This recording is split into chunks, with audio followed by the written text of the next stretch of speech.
जी हाँ, नमस्कार मित्रों, ये है 30 अक्टूबर रविवार और यूपीएससी प्रीलिम्स को 210 210 days are left. Current affairs में मुद्दा जानने लायक चीज़ें क्या?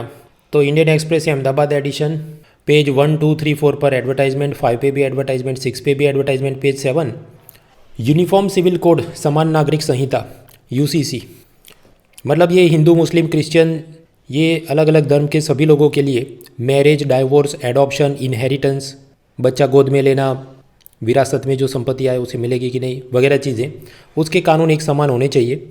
तो गुजरात में विधानसभा के चुनाव से पहले स्टेट गवर्नमेंट ने ये कहा है कि हमारी राज्य सरकार की कैबिनेट एक समिति बनाएगी कि कैसे गुजरात में ये यूनिफॉर्म सिविल कोड हम लागू कर सकते हैं। उसके अलावा यूनाइटेड नेशन सिक्योरिटी काउंसिल की काउंटर टेररिज्म कमेटी उसने भारत में मीटिंग की थी और उसके अंत में निकल के आता है दिल्ली डिक्लेरेशन, दिल्ली घोषणा। तो उसमें जो 4-5 बड़े मुद्दे उन्होंने बोले, एक तो आतंकवादी आजकल technology, crypto currency, social media, VoIP voice over internet protocol, ये सब की मदद से ज़्यादा से ज़्यादा लोगों को पहुंच रहे हैं और उनको पकड़ना मुश्किल हो रहा है। दूसरा, ये नॉर्वे स्वीडन टाइप के लोगों ने ये कहा होगा कि नहीं नहीं, ये जो आतंकवादी है उनको हम पकड़ते हैं उस वक्त ह्यूमन राइट्स का वायलेशन ना हो, मानव अधिकार का सम्मान हो, और सोशल मीडिया मॉनिटरिंग हो रही है तो उसमें राइट टू प्राइवेसी, निजता का भी सम्मान हो, वगैरह वगैरह चिकनी चुपड़ी बात है। So that was the gist of it. Places in news में वडोदरा इन गुजरात, जहां पर टाटा कंपनी एयरबस कंपनी के साथ मिलकर मिलिट्री का ट्रांसपोर्ट एयरक्राफ्ट भारत में बनाएगी, ऐसा उद्घाटन होने वाला है। गुरमीत राम रहीम जो डेरा सच्चा सौदा के चीफ थे और बलात्कार के आरोप में जो आजीवन कारावास हुआ है, तो पैरोल पे छोड़ा गया है और वापस वो अपने आश्रम में सब सत्संग कर रहे हैं। और वहाँ पर उपचुनाव और पंचायत के चुनाव होने वाले हैं। मतलब ये इनडायरेक्टली इंडियन एक्सप्रेस इंसिन्यूएट कर रहा है कि जब भी चुनाव होते हैं तो इनको पैरोल पे छोड़ के उनका इस्तेमाल हो रहा है। आगे बढ़ते हैं तो पेज 7, 8 कुछ नहीं, page 9 national institute of wind energy जो रिन्यूएबल मिनिस्ट्री के नीचे की संस्था है, चेन्नई में उनकी ऑफिस है। वहाँ पर अलग अलग प्रोजेक्ट इंजीनियर की रिक्रूटमेंट है, जिसका अपडेट मैंने टेलीग्राम पे कल ही डाल दिया था। लेकिन उसमें कम से कम 2 साल का अनुभव होना चाहिए, ऐसा नियम है। 2 ईयर एक्सपीरियंस रिक्वायर्ड। आगे पेज 10 स्टेट गवर्नमेंट एग्ज़ाम के लिए गुजरात इलेक्ट्रॉनिक्स पॉलिसी। हाँ, तो उसमें सब सब्सिडी देंगे और 10 लाख नई नौकरी क्रिएट करेंगे वगैरह वगैरह। उसी तरह गुजरात स्टेट सर्विस एग्ज़ाम के लिए कि गुजरात में ये मेडिकल, आर्किटेक्चर, MBA, कंप्यूटर, ये सब की पढ़ाई गुजराती मातृभाषा में हो, इसके वास्ते राज्य सरकार ने JM व्यास कमेटी बनाई है। तीसरा, एनवायरनमेंट का समाचार यूपीएससी के लिए कि गुजरात के राजकोट में कूदने वाली मकड़ी, जंपिंग स्पाइडर, उसकी एक नई प्रजाति पाई गई है, टांजानिया येल्ला प्रगडी।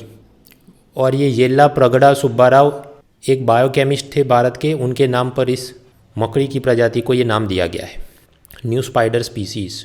आगे बढ़ते हैं पेज 14, 13, 14 पे कुछ नहीं, 15, 16 पे भी कुछ नहीं। Page 17 national painting competition for energy conservation, जिसमें क्लास 10 तक के बच्चे शामिल हो सकते हैं और 1 लाख रुपए तक का इनाम है। इसका भी ऐड मैंने कल डाला था टेलीग्राम पे। So if you have any younger siblings, relatives, तो उनको आप एनकरेज करें कि भाई तुम भी हिस्सा लो।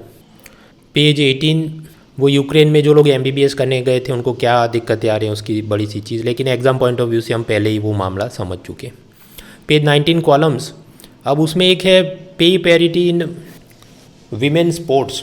तो महिलाओं की बैडमिंटन प्रतियोगिता में तो जो महिलाएं हैं उनको पुरुषों के मुकाबले ज़्यादा पैसा मिलता है, क्योंकि बैडमिंटन ऐसा स्पोर्ट्स है जिसमें वीमेन प्लेयर्स को खेलने वाली ऑडियंस ज़्यादा होती है। तो स्वाभाविक है, जहाँ पेज व्यू ज़्यादा आएंगे वहाँ एडवर्टाइज़र ज़्यादा आएंगे तो पैसा भी ज़्यादा होगा। लेकिन उसके मुकाबले टेनिस हो या क्रिकेट, तो हमेशा महिलाओं को पुरुषों के मुकाबले कम पैसा मिला है। लेकिन अभी लड़ झगड़ के धीरे धीरे इक्वल पे की बात हो रही है। BCCI ने भी कुछ डिसीजन लिया है कि अब से वीमेन क्रिकेटर को भी उतनी मैच फीस मिलेगी जितनी मेल क्रिकेटर्स को मिलती है। अमेरिका में हम देखें तो सॉकर टीम उनकी फीफा के 4 वर्ल्ड कप जीत चुकी है, जबकि अमेरिका की पुरुषों की टीम ने फीफा का कोई वर्ल्ड कप नहीं जीता, फिर भी उनके पैसे और महिलाओं के पैसे कम रहते। ऐसा ही अमेरिका में बास्केटबॉल में भी ऐसी सब भेदभाव हो रहा था। तो UPSC mains paper for attitude towards women ethics में, और उसके अलावा निबंध भी कुछ लिख रहे हैं कि वीमेन एम्पावरमेंट। तो ये भी एक एंगल है कि स्पोर्ट्स के अंदर इतने सारे मेडल जीतने के बाद भी इक्वल पे के लिए लड़ना पड़े। फिर एक दूसरी कॉलम है लहर काला। ये महिला ने कॉलम लिखा है कि आजकल गुरुग्राम के अलग अलग बियर बार में महिला बाउंसर भी रखे जाते हैं, इसलिए क्योंकि दारू पीने के बाद कुछ लड़कियां भी उतनी धमाल करती हैं और फिर उनको निकालने के लिए ऐसे वीमेन बाउंसर होना ज़रूरी है। तो बियर बार में जाके धमाल करना वो पुरुष तो सदियों से करते ही थे, लेकिन महिलाएं भी ये कर रही हैं। तो ये भी मतलब तरक्की है women equality and man equality में, कि अगर gender equality road rage, murder, robbery और ऑनलाइन फ्रॉड में जितना पुरुष कर रहे हैं तो महिलाएं भी अब बढ़ चढ़ के उसमें आगे हिस्सा ले। ऐसा सब सार्केज़म जोक यहाँ पर चल रहा है। 2007 तक दिल्ली में बियर बार में विमेन बार टेंडर अलाउ नहीं थे, क्योंकि सरकार का ऐसा मानना था कि जो दारू पी के जो पुरुष बदतमीजी करेंगे इसलिए विमेन बार टेंडर का होना सही नहीं होगा। फिर सुप्रीम कोर्ट में जाके जजमेंट लिया तो विमेन बार टेंडर भी हो सकते हैं।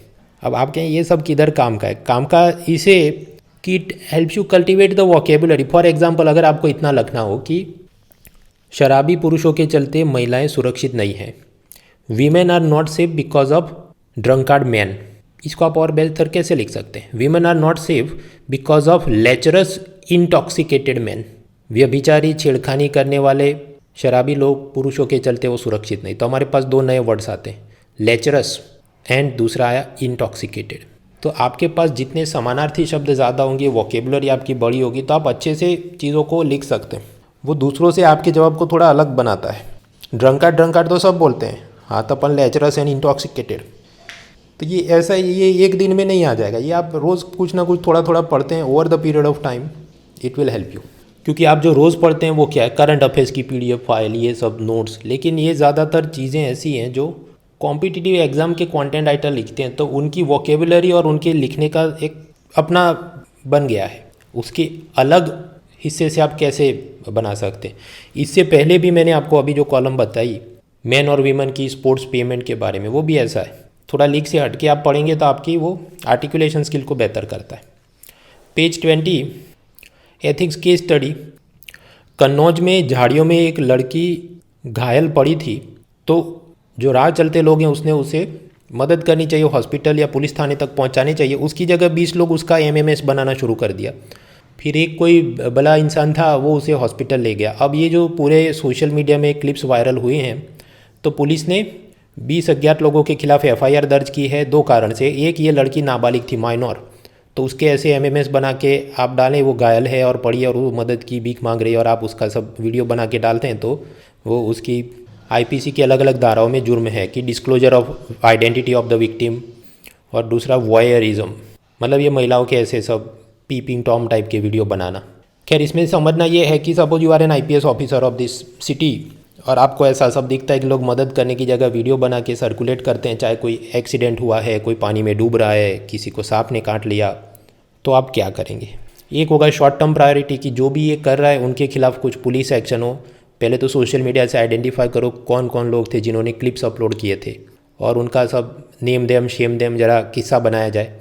लोकल न्यूज़पेपर वाले को भी बुला के कि फ़ोटो खींचो इनके और दिखाओ कि हमने इनको पकड़ा है और ये IPC धाराओं में ये सब अपराध था। दूसरा, अलग अलग स्कूल कॉलेज में जाके सेमिनार किया जाए, सेंसिटाइजेशन किया जाए लोगों का कि आपको मदद करनी चाहिए।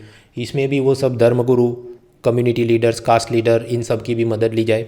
जो लोग विक्टिम का MMS बनाने की जगह उसकी मदद करते हैं उसको भी बुलाया जाए पुलिस स्टेशन और उसका सम्मान किया जाए, सर्टिफिकेट अवार्ड कुछ दिया जाए, सोशल मीडिया में उसको हीरो बनाया जाए।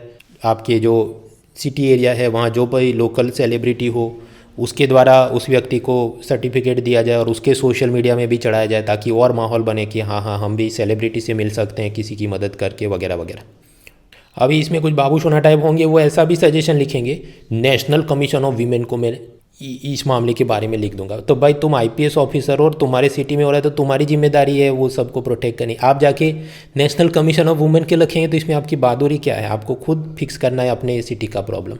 आप उनको बाद में लिख सकते हैं कि ये आपके लेवल पर कुछ जो अवेयरनेस का फंड हो उसमें से निकालो और इन सब में स्पेंड करो, ये नहीं कि यहाँ इसको जो गलत हुआ था उसको इंसाफ दिलाओ। भाई इंसाफ तो आपको दिलाना है, आप पुलिस ऑफिसर है। नेशनल कमीशन ऑफ वीमेन तो तब आएगा जब आप उसको इंसाफ नहीं दिला पाएंगे वो लड़की को। आगे बढ़ते हैं, पेज 21 पे एडवर्टाइजमेंट, पेज 22 पे इकोनॉमी के नाम पे एक तो इलेक्टोरल बॉन्ड्स, वो थियरी हम पहले भी कई बार पढ़ चुके हैं कि आपको अगर कोई पॉलिटिकल पार्टी को 2000 रुपये से ज़्यादा का चंदा देना है तो चेक, नेफ्ट, आरटीजीएस ऐसा सब कर सकते हैं। गवर्नमेंट ने एक और ऑप्शन दिया कि जैसे अमेजॉन गिफ्ट कार्ड होता है, ऐसा इलेक्टोरल बॉन्ड टाइप का गिफ्ट कार्ड आप अपनी फेवरेट पॉलिटिकल पार्टी को दे सकते हैं।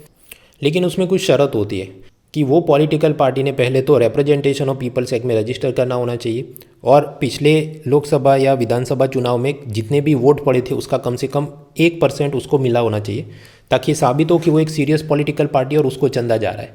वरना ये होगा कि इनकम टैक्स एक्ट में पॉलिटिकल पार्टीज़ पर इनकम टैक्स नहीं लगता, तो कोई मान लीजिए मैं ही अपनी फर्जी पॉलिटिकल पार्टी बना दूं और अपनी जितनी इनकम है उसको मैं अपनी पॉलिटिकल पार्टी को डोनेट कर दूं ताकि इनकम टैक्स नहीं भरना पड़े, तो ये सब गलत होगा।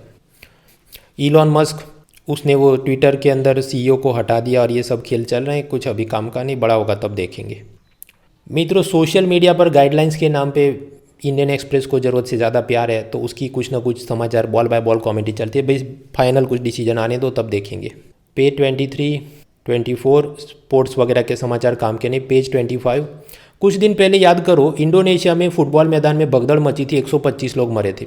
अभी ऐसी दुखद समाचार और जारी हैं कि साउथ कोरिया के सेउल में कुछ हैलोवीन फेस्टिवल हो रहा था और किसी ने अफवाह उड़ाई कि यहाँ लोकल रेस्टोरेंट में कोई सेलिब्रिटी आया, तो अचानक सब लोग की सेल्फी लेनी है बोल के दौड़ने लगे और उस भगदड़ में 100 लोग घायल हुए और 120 लोग मर भी गए। हाँ, तो केस स्टडी में कैसे आप अगर पुलिस ऑफिसर हैं, क्राउड मैनेजमेंट में क्या करेंगे वगैरह। उसके बाद पेज 26, 27, 28 वही सब लाइफस्टाइल टाइप के समाचार है क्योंकि रविवार का न्यूज़पेपर है। खैर मित्रों, आज है सोमवार, तो तैयार हो जाइए रात 8 बजे Mrunal's Monday current affairs test. ये मैंने इतने हफ्ते से मैं जो पढ़ा रहा हूँ उसी के अंदर से सिंपल सी टेस्ट बनाई है, रिवीजन हो जाएगा, तो उसका भी लिंक मैं डाल रहा हूँ। So see you there and let's crack it. ये रविवार का तो ख़त्म हुआ, अभी सोमवार का भी मुझे बनाना है, शाम तक उसका भी मैं कुछ ऑडियो नोट बना के रेडी करता हूँ। सी यू देयर।